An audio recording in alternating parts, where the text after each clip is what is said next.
नमस्कार माझ्या बालमित्रांनो, यापूर्वी आपण पाठ 6 हा पाहिला, पण थोडा उशीर झाला.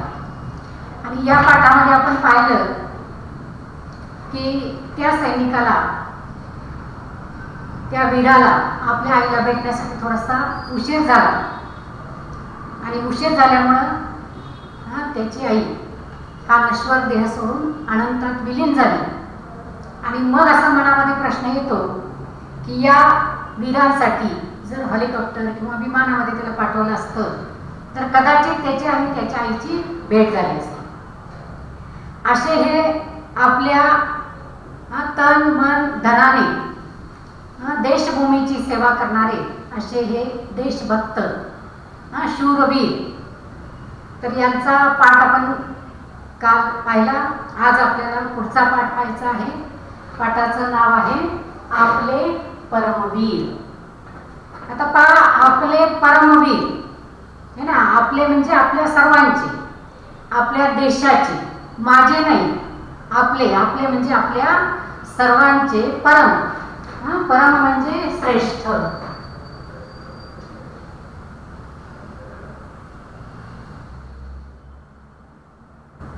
श्रेष्ठ है ना. तर असे परमवीर, तर आपले परमवीर कोण आहेत? साहसी सैनिक कोण आहेत की ज्यांनी देशासाठी आपल्या तन मन धनाची कसलीही पर्वा केलेली नाही.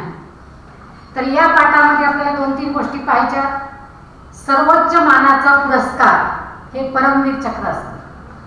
तर हे परमवीर चक्र कोणाला दिलं जातं? आजपर्यंत या चक्राचे मानकरी कोण कोण आहेत? त्या परमवीर चक्र जो सन्मान आहे त्याचं स्वरूप कसं आहे आणि तो कोणाला दिला जातो, कोणाच्या हस्ते दिला जातो, अशा काही महत्त्वाच्या घडामोडी आपल्याला या पाठामध्ये पाहायच्या आहेत. अतिशय सुंदर असा हा पाठ आहे. जे खऱ्या अर्थाने देशभक्त आहेत त्या देशभक्तांना आपण मानाचा मुजरा करूया आणि आज आपल्या या पाठाला सुरुवात करूया. आपले परमवीर. मला आशा आहे की आपल्या सर्वांनी पुस्तक आपल्या समोर ठेवलेलं आहे. पाठ केवळ न ऐकता पुस्तकात पाहून जर तुम्ही हा ऐकला तर अधिक चांगल्या प्रकारे तो आपल्याला ग्रहण होईल किंवा अधिक चांगल्या प्रकारे आपण तो समजू शकता. पाठ 7 आहे आपले परमवीर. पुरातन काळातील वीर पुरुषांच्या असामान्य पराक्रमाच्या कथा तुम्ही ऐकल्या असतील, पण आपल्या सर्वांच्या सुरक्षिततेसाठी स्वतःच्या प्राणांची आहुती देणारे शूर सैनिक आजही आपल्या देशात आहेत. त्यांच्या अतुलनीय शौर्याला वंदन करण्यासाठी त्यांना सन्मान पदके देऊन गौरविले जाते. परमवीर चक्र हा भारताचा सर्वोच्च लष्करी सन्मान आहे. जमिनीवर, समुद्रात किंवा आकाशात शत्रू समोर उभा टाकलेला असताना केवळ अजोड असे धाडस, शौर्य दाखवणाऱ्या, आत्मसमर्पण करणाऱ्या वीरांना तो प्रदान केला जातो. परमवीर चक्र हा दुर्लभ सन्मान आहे. आतापर्यंत फक्त 21 वेळाच हा सन्मान प्रदान करण्यात आला आहे. त्यातील 14 वीरांना तर तो मरणोत्तर दिला गेला आहे. पुरातन काळातील वीर पुरुषांच्या असामान्य ना, जे साहसी सैनिक असतात, वीर पुरुष असतात, तर त्यांचं असामान्य कार्य, असामान्य म्हणजे इतरांपेक्षा वेगळं. तर असं असामान्य जे कार्य असतं तर त्या कार्यासाठी, त्या पराक्रमाच्या कथा तुम्ही ऐकल्या असतील, पण आपल्या सर्वच सुरक्षिततेसाठी लाल बहादूर शास्त्रींनी घोषणा केली, जय जवान जय किसान. आता जय जवान जय किसानच का म्हटलं जातं? कारण आपल्याला माहिती आहे की आपले हे जवान आहेत, तर ते देशाच्या सीमेवर रात्रंदिवस जागतात, पहारा करतात, म्हणून आज आपण सुखाची झोप घेऊ शकतो. उद्या जर हे सैनिक जर तिथं पहारा केले नाही तर आपल्याला 1 सेकंद सुद्धा झोप लागणार नाही. म्हणजे संपूर्णतः देशाची सुरक्षा करण्याचं हे कार्य करतात. आणि दुसरं म्हणजे जय जवान जय किसान. शेतकरी रात्रंदिवस ऊन वारा पाऊस, बाळांनो आपल्याला उन्हाळ्याची सुट्टी असते, दिवाळीची सुट्टी असते, सणवार आले की सुट्टी असते, आणि आता लॉकडाऊनच्या काळामध्ये सुद्धा आपण घरी आहोत. पण हा आपला जगाचा पोशिंदा, आपला शेतकरी, आपला जवान, आपला किसान याला कसल्याही प्रकारची सुट्टी नाही. तर तो आपलं कार्य तिथं करत आहे. रात्रंदिवस हे लोक शेतामध्ये कार्य करतात, सीमेवर कार्य करतात, आणि म्हणून आज आपण काय करतो, 2 घास सुखाचे खातो आणि सुखाची झोप आपण घेतो. तर आपल्या सुरक्षतेसाठी स्वतःच्या प्राणांची आहुती देणारे शूर सैनिक आजही आपल्या देशामध्ये आहेत, आणि त्यांच्या अतुलनीय शौर्याला वंदन करण्यासाठी त्यांना सन्मान पदके दिली जातात. हे ना, वीरचक्र, परमवीर चक्र अशी सन्मानाची पदके त्यांना दिली जाते. त्यांच्या कार्याचा गौरव केला जातो, कारण अतिशय महान कार्य आपल्या स्वतःच्या जीवाची पर्वा न करता, कधी कधी आपला जीव धोक्यात घालून, कधी कधी आपला जीव तिथं बलिदान करून, प्राणाचं अर्पण करून ते आपलं कार्य करतात, आणि म्हणून त्यांना काय केलं जातं, वेगवेगळे पुरस्कार देऊन गौरवलं जातं. तर त्याच्यामध्ये सर्वात मानाचा पुरस्कार म्हणजे हे आहे परमवीर चक्र.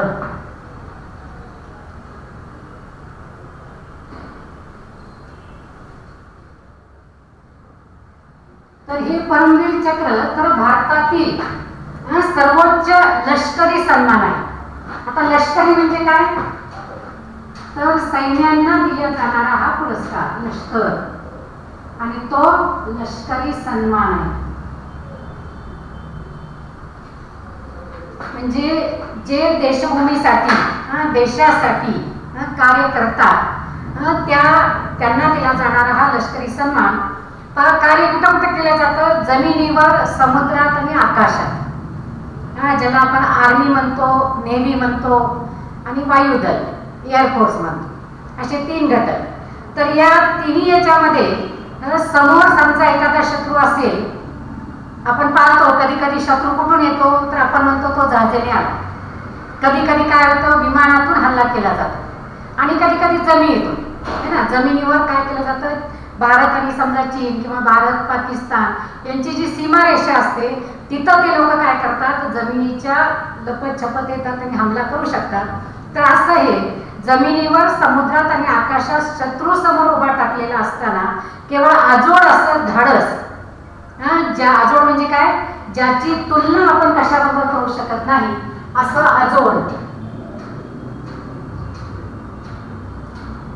असं साहस, असं धैर्य दाखवून जे कार्य करतात, तर असे कार्य करणारे, शौर्य दाखवणारे आणि आत्मसमर्पण करणारे.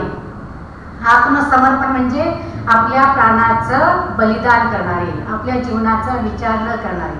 पाहता हे जे युद्धावर जातात, त्यांना घर असतं, आई असतात, वडील असतं, बायको असते, मुलं असतं, भाऊ असतात, बहीण असतात, आपल्यासारखे मित्र मैत्रिणी असतात. पण या सगळ्यांना विसरून ते देशाच्या सीमेवर लढत असतात. आणि जर समोरच्या शत्रूने हल्ला केला तर त्यांच्या समोर एकच असतं की फक्त माझ्या देशाची मला सुरक्षा करायची आहे, आणि त्या सुरक्षेसाठी ते लढत राहतात.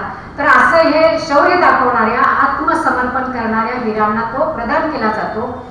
परमवीर चक्र हा दुर्लभ सन्मान आहे. हा दुर्लभ म्हणजे अतिशय थोड्या लोकांना हा सन्मान मिळतो. जसं भारतरत्न हा एक पुरस्कार आहे, तर तसा हा अतिशय दुर्लभ आहे. आणि आतापर्यंत केवळ 21 वेळाच हा सन्मान दिला गेलेला आहे. किती वेळा दिला गेलेला आहे? 21 वेळा. जे 21 जणांना मिळालेला आहे, आणि त्याच्यातल्या 14 जणांना, 14 वीरांना तर तो मरणोत्तर दिलेला आहे.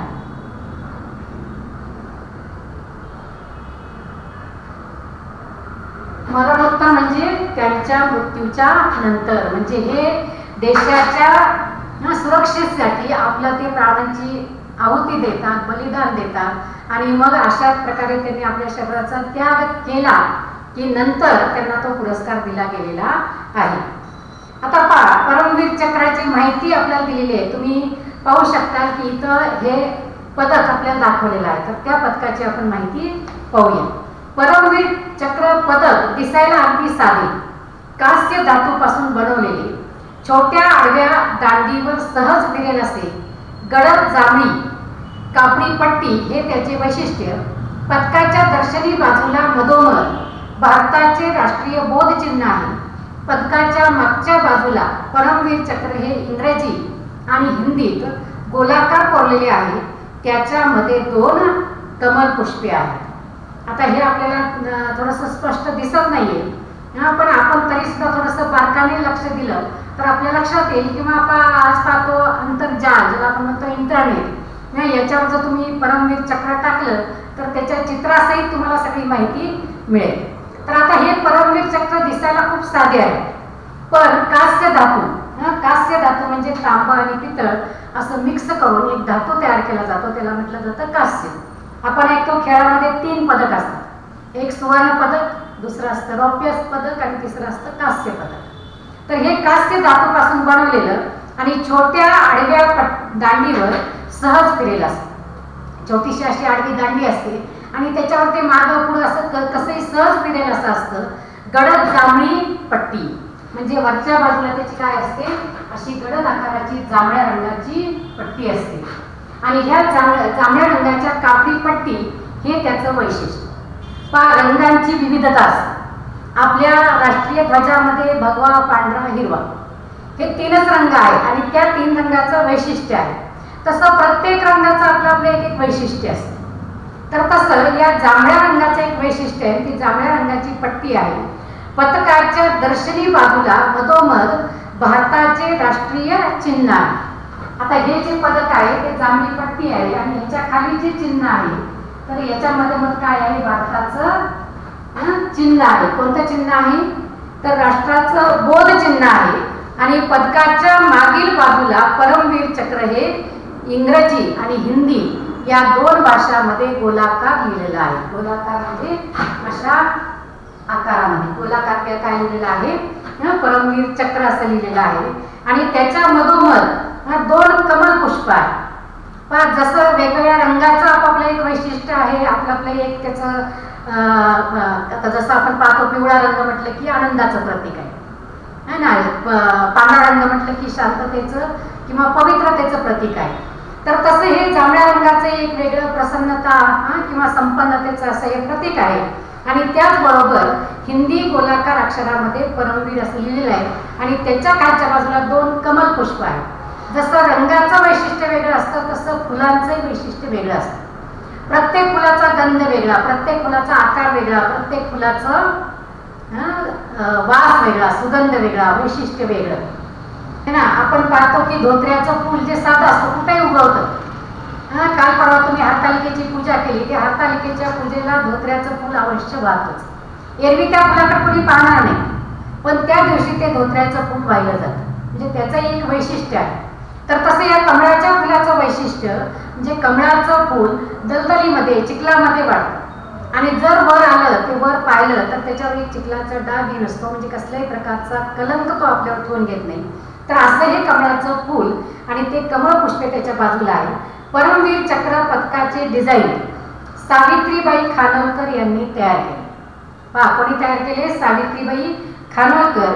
त्या मूळच्या युरोपियन म्हणजे युरोप राष्ट्रात राहणारे युरोपियन, परंतु भारतीय सेनेतील एक अधिकारी विक्रम खानोलकर यांच्याशी विवाह करून त्या भारतात आल्या. पहा, मूळ त्या युरोपातल्या, पण विक्रम खानोलकर हे आपल्या भारतीय सेनेतले एक अधिकारी होते आणि त्यांच्याशी त्यांचा विवाह झाला, त्यांच्याशी त्यांनी लग्न केलं आणि नंतर त्या भारतीय झाल्या. आणि भारतात त्या ज्यावेळेस आल्या तर त्यावेळेस आपल्या देशावर त्यांचं प्रचंड प्रेम आणि या प्रेमाखातर त्यांनी भारतीय नागरिकत्व पत्करलं. आता नागरिकत्व म्हणजे काय तर त्या देशाचा आपण नागरिक आहोत. आपण भारतात जन्मलो म्हणजे भारताचे आपण नागरिक आहोत. तर ते नागरिकत्व त्यांनी पत्करलं आणि हे नागरिकत्व पत्करलं की आपल्याला मतदानाचा किंवा इतर जे जे काही अधिकार आहेत ते अधिकार आपल्याला प्राप्त होतात. आता याची माहिती आपण इतिहास भूगोलच्या याच्यामध्ये तुम्ही जास्त पद्धतीने अजून सखोलपणे पाहू शकता. शिवाय भारतातील कला परंपरांचाही त्यांनी खूप अभ्यास केला. आपला भारत देश संपन्न आहे. प्रत्येक प्रांताची कला, प्रत्येक प्रांताची संस्कृती वेगळी आहे. तर अशा या कला संपन्न, संस्कृती संपन्न, परंपरा संपन्न असा त्यांनी अभ्यास केला आणि मराठी, संस्कृत आणि हिंदी या भाषा त्या अस्खलितपणे बोलत.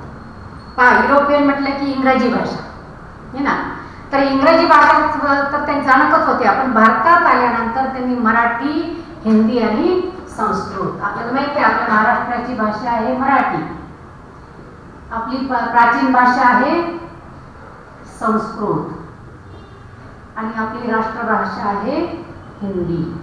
तर या तिन्ही भाषांचा त्यांनी अभ्यास केला आणि याच्यावर त्यांनी आपलं प्रभुत्व निर्माण केलं. ते अस्खलितपणे ती भाषा काय करायच्या, बोलायच्या. तर ही माहिती झाली हे परमवीर चक्राबद्दल. ते कोणी निर्माण केलं, कसं निर्माण केलं याचं. आता पहा, इंद्रव्रज वज्र म्हणजे विजेचा कडाडणारा प्रहार. हे एक आजोड अजिंक्य असे शस्त्र समजले जाते. ददीची ऋषींच्या परमोच्च त्यागामुळे हे शस्त्र अमोघ झाले आहे. पहा, इंद्र वज्र म्हणजे विजेचा कडकडाट करणारा प्रहार. आता पहा, दोन, एक अस्त्र आणि शस्त्र असे दोन पूर्वीच्या काळी वापरले जायचे. आपण काल परवा रामायण महाभारत पाहिलं. ते रामायण महाभारतामध्ये युद्ध जे आहे एक तर अस्त्राद्वारे किंवा शस्त्राद्वारे. शस्त्र म्हणजे काय, हातात घेऊन चालवायचं. उदाहरणार्थ तलवार असेल, ढाल असेल, बच्चा असेल, हे हातात घेऊन आपण चालवतो. पण अस्त्र म्हणजे काय, ज्याला सोडलं जातं है ना, एकमेकाच्या अंगावरती सोडलं जातं ते अस्त्र.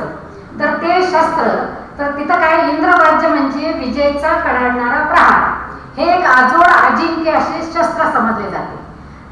इंद्रवज्र हे इंद्राचं अतिशय चांगलं, अतिशय कठीण असे एक शस्त्र होतं आणि ददीची ऋषींच्या परमोच्च त्यागामुळे हे शस्त्र अमोघ झाले. ददीची ऋषी असं म्हटलं जातं की ददीची ऋषींची खूप तपस्या होती आणि ते तपस्या करता करता त्यांच्या हाडापासून हे इंद्रवज्र बनवलं गेलं आणि म्हणून त्याला म्हटलं जातं की त्यांच्या त्यागाचं ते अमोघ असं एक शस्त्र आहे.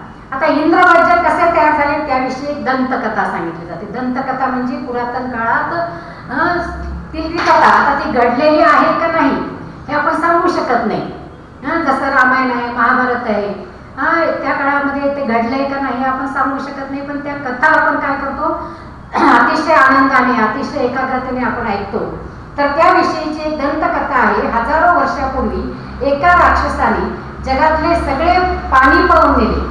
निष्पाप माणसे पाण्या वाचून तडपडू लागली आणि मरू लागली. या राक्षसावर कोणत्याच साध्या सुध्या शस्त्राचा परिणाम होईना.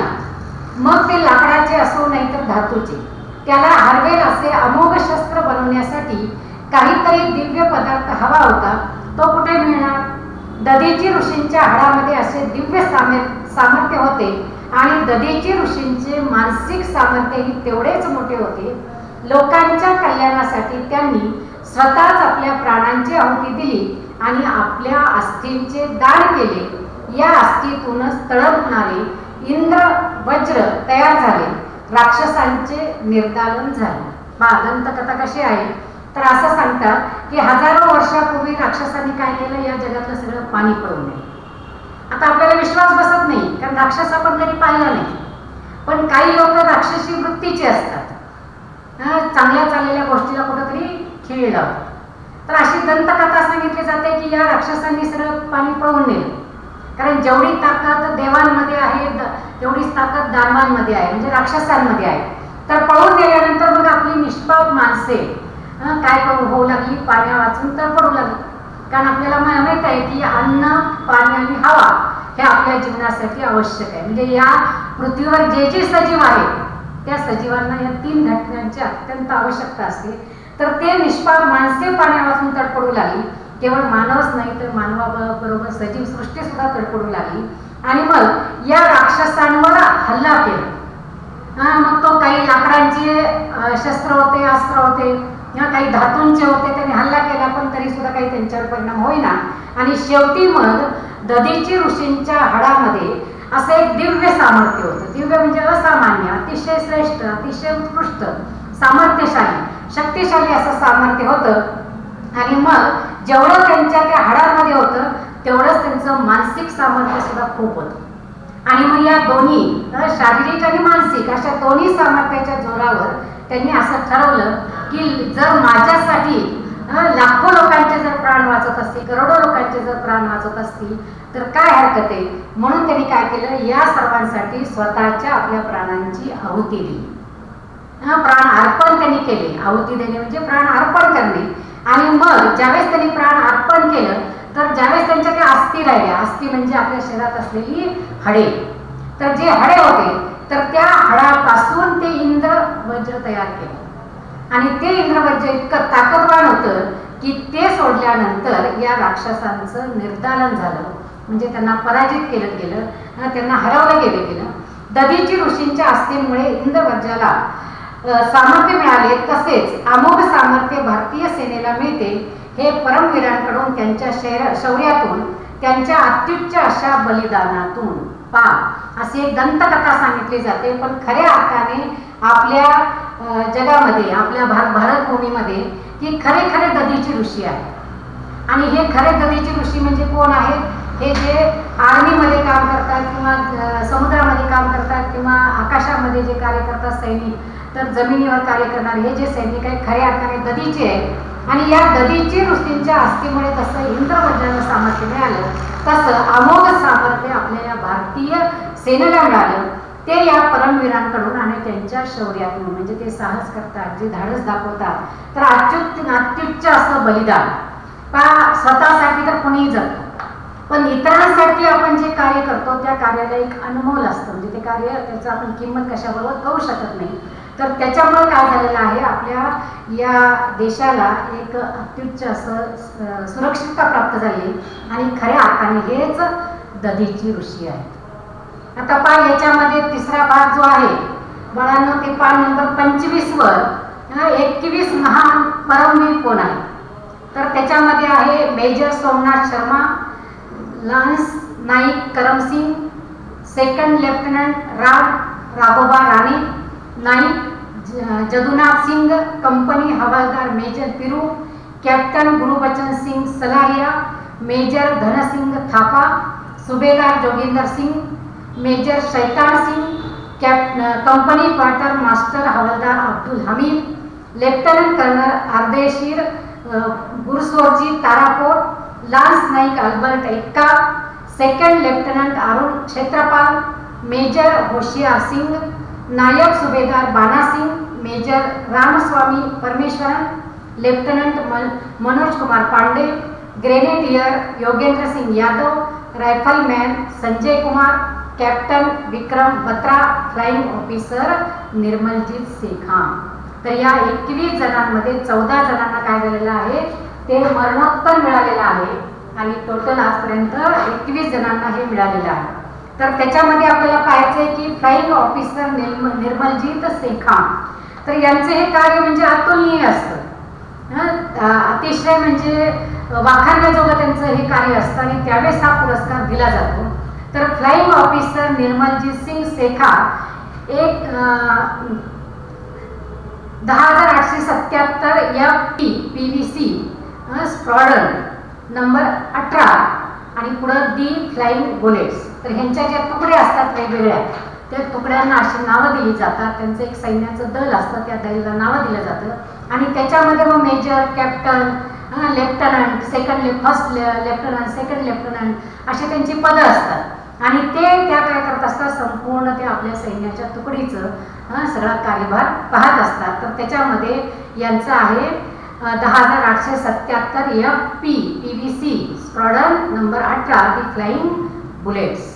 फ्लाइंग म्हणजे वायुदलाचं कार्य ते करत आहे. 14 डिसेंबर 1971 रोजी शत्रूची 6 सेबर जेट विमाने श्रीनगर हवाई क्षेत्राकडे हल्ला करण्यासाठी झेपावली. तेथे नियुक्त असणारे फ्लाइंग ऑफिसर निर्मलजीत शेखार सावध होतेच, पण धावपट्टीवर अचानक उडलेल्या धुराळ्यामुळे त्यांना उड्डाण करता येईना. धावपट्टी थोडी दिसू लागेपर्यंत शत्रूची विमाने माथ्यावर अगदी खालून घोंगावू लागली होती. गोळ्यांच्या फैरी झडत होती, तरी प्राणाची पर्वा न करता फ्लाइंग ऑफिसर शेखारचे नॅट विमान क्षणार्धात वर झेपावले. वायुदलाचं ते कार्य करतात. तर त्या वायुदलाचं कार्य करत असताना ते म्हणतात 14 डिसेंबर 1971 है ना, 14 डिसेंबर 1971 हा दिवस. आणि या दिवशी काय झालं की शत्रूची 6 सेबर जेट विमाने है ना, वेगवेगळे विमान असतात, त्याच्यामध्ये शत्रूची 6 सेबर जेट विमाने श्रीनगर हवाई क्षेत्राकडे हल्ला करण्यासाठी झेपावलं. काश्मीरमध्ये हे जे श्रीनगर आहे तर त्या श्रीनगरकडे झेपावली आणि तेथे त्यावेळेस त्या पदावर नियुक्त कोण होतं, फ्लाइंग ऑफिसर म्हणून निर्मलजीत सेका. ते सावध होतेच, कारण या लोकांना खूप सावध राहावं लागतं. सकाळ संध्याकाळ दुपार प्रत्येकाच्या ड्युट्या वेगवेगळ्या असतात आणि प्रत्येक वेळी शत्रू केव्हा कधी हमला करेल सांगता येत नाही. पण धावपट्टीवर अचानक उडालेल्या धुराळ्यामुळे उड्डाण करता येईल, कारण धावपट्टीवर अचानक उड्डाण झालं आणि त्याच्यामुळे धुराळा उडाला आणि त्याच्यावर तरी सुद्धा धावपट्टी थोडी दिसू लागेपर्यंत शत्रूची विमाने माथ्यावर अगदी खालून खालून गोंगावू लागली होती. म्हणजे शत्रूची विमाने आली आणि एका वेळी 6 विमानं आणि ती जेट विमानं आणि ती अशी खालीच गोंगावू लागली आणि गोळ्यांच्या फैरी झाडत होती. म्हणजे वरून विमानातून ते गोळ्या झाडत होती. तरी सुद्धा आपल्या प्राणाची पर्वा न करता फ्लाइंग ऑफिसर सेखाचे नॅट विमान क्षणार्धात वर झेपावलं आणि आल्याबरोबर, कारण ज्याचा त्याला जशा पद्धतीनेच हल्ला करावा लागतो, जमिनीवर असेल तर जमिनीप्रमाणे, वर आकाशात असेल तर तिथं त्याच्याप्रमाणेच हल्ला करावा लागतो. लगेच त्यांनी आपलं विमान काढलं, नॅट विमान, आणि क्षणार्धात ते विमान वर झेपावलं आणि त्यांनी हल्लेखोर सेबर जेट विमानांचा प्रतिकार जोमाने सुरू केला. शत्रूची विमानं 6 आणि हे एकटे, पण तरी सुद्धा त्यांनी जोमाने हल्ला सुरू केला. पाहता पाहता 2 विमानांचा त्यांनी अचूक वेध घेतला. जमिनीपासून फार थोड्या उंचीवर शत्रूच्या अधिक शक्तिशाली विमानांनी वेढले असताना निकराची लढाई त्यांनी चालूच ठेवली. शत्रू संख्येने जास्त होते, पण त्यांच्या या धाडसी हल्ल्याला पाठ दाखवून पळून गेले. श्रीनगर शहर आणि हवाई क्षेत्र काय झाले, बचावले. पहा आता ते शत्रूची 6 विमाने होते, म्हणजे त्याच्यामध्ये असणारे 6 आणि त्यांच्या जोडीला जे कोणी असतील ते, हे मात्र एकटे होते. आणि त्यांनी काय केलं, त्यांच्यावर हल्ला सुरू केला आणि ते म्हटले की हल्लेखोर सेबर जेट विमानांचा प्रतिकार जोमाने सुरू झाला असताना पाहता पाहता 2 विमानांचा त्यांनी काय केला, इथून अचूक वेध घेतला. कारण जमिनीपासून फार थोड्या अंतरावर उंचीवर शत्रूच्या अधिक शक्तिशाली विमानांनी वेढलं असताना निकराची लढाई त्यांनी चालू ठेवली. ते 6 आणि 1 म्हणजे विचार करा कसं असेल ते. अचानक आलेले, अचानक आल्यानंतर अचानकपणे त्यांनी सुद्धा हल्ला करायला सुरुवात केली आणि शत्रू संख्येने जास्त होते, पण त्यांच्या या धाडसी हल्ल्याला पाठ दाखवून पळून गेले. म्हणजे एकटे असून सुद्धा त्यांच्या अंगामध्ये त्या 6 पळून इतकं धैर्य होतं, इतकं धाडस होतं आणि त्यांनी अगदी बेफामपणे आपला मारा त्यांच्यावर चालू ठेवल्यावर ते शत्रू सैनिक घाबरले आणि ते काय झाले, पळून गेले. आणि मग श्रीनगर हे शहर जे आहे जम्मू काश्मीरमधलं ते आणि त्याच्या आजूबाजूचं हवाई क्षेत्र काय झालं, बचावलं, वाचलं. परंतु या भीषण युद्धात फ्लाइंग ऑफिसर सेखाचे विमान कोसळले आणि त्यांनी आपले प्राण गमावले. अतिशय धाडसाने त्यांनी हा हल्ला केला. ते शत्रू सैनिक पळालं, आपलं श्रीनगर आणि त्याच्या आजूबाजूचं हवाई क्षेत्र वाचलं. पण जसं शिवाजी महाराज म्हटले ना की गड आला पण सिंह गेला, तर कसं काय झालं, या युद्धात फ्लाइंग ऑफिसर सेखाचं विमान मात्र कोसळलं आणि त्याच्यातच त्यांना आपले प्राण गमवायला लागले. फ्लाइंग ऑफिसर सेखांना मृत्यू प्रत्यक्ष समोर दिसत होता, मात्र त्याही परिस्थितीत कमालीचे उड्डाण कौशल्य, प्रचंड निर्धाराने शत्रूला सामोरे गेले. कर्तव्य म्हणून नव्हे तर असामान्य धैर्याने ते लढले. परमवीर फ्लाइंग ऑफिसर सेखा यांना सलाम.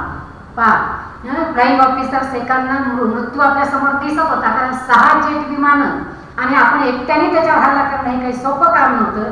तर त्यांचं उड्डाण कौशल्य वापरून त्यांनी ते काय केलं, त्या शत्रूवर हल्ला केला.